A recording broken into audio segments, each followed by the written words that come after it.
Hello there, welcome to this Carbon Academy tutorial on biomass and energy transfer. This is a relatively straightforward topic, so let's get started.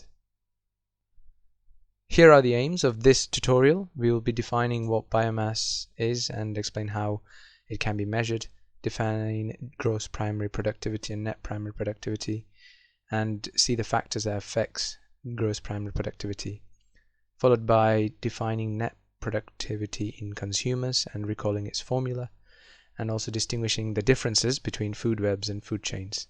Finally, we'll look at describing methods used by farmers to increase yield of crops and livestock. Alright, let's start by defining biomass. This is the chemical energy stored in a living organism such as plants. Biomass always focuses on the mass of carbon in an organism.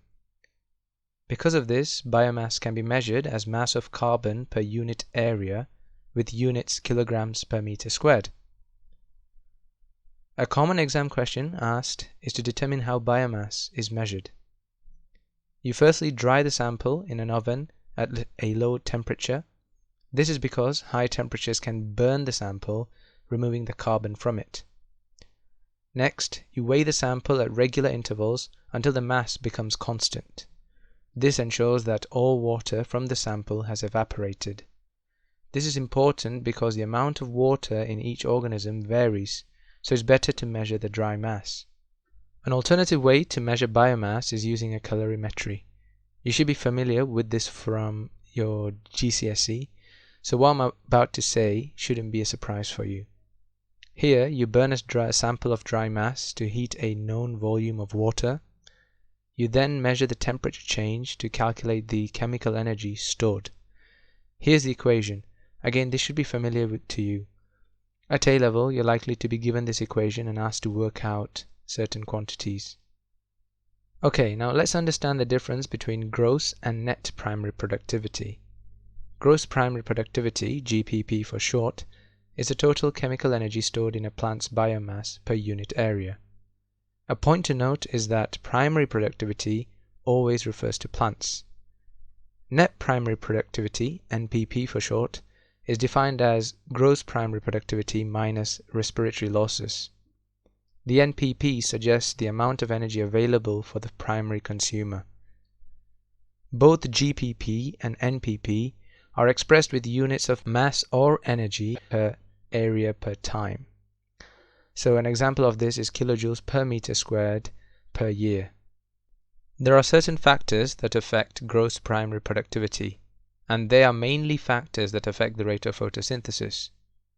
Some examples of lower rate of photosynthesis can be due to some light not being the right wavelength. Remember the action spectrum in my previous video? This plays an important part in GPP. Another factor is some wavelengths of light are reflected or some light is transmitted. And finally, there is the factor that some light is completely missed by the chlorophyll molecule. Okay, now let's look at the net productivity in consumers.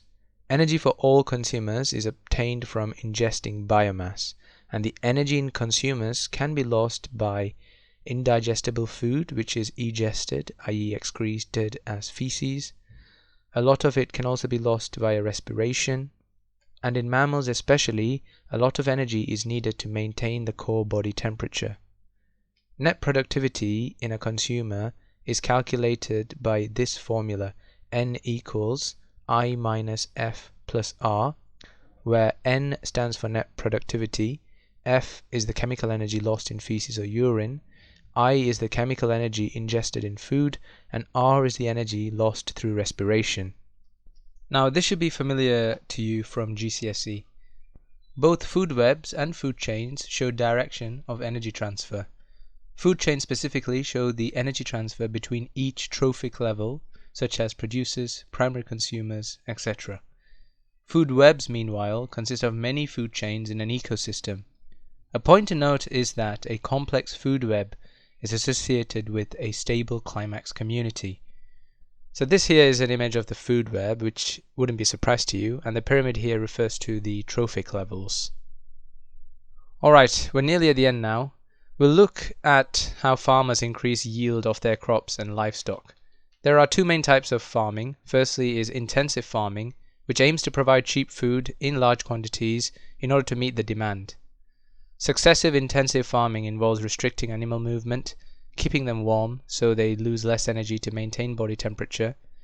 And in terms of crops, farmers can use genetically modified crops so that they grow faster and aren't prone to diseases. This, however, raises ethical issues. Also, using pesticides and herbicides increases the yield of crop as they are less likely to be eaten, and plant competition for territory is decreased respectively. Another type of farming is free range or organic. There is a slight difference, but it's not necessary for A level. But essentially, this type of farming allows natural growth as there is little intervention. However, it does take much longer, and often products are more expensive and produced in lower quantities when compared to intensive farming. Here are the aims that we covered in this tutorial. Hope you found it useful. As usual, use them as questions to consolidate your learning. Thank you for watching, and I'll see you in the next one.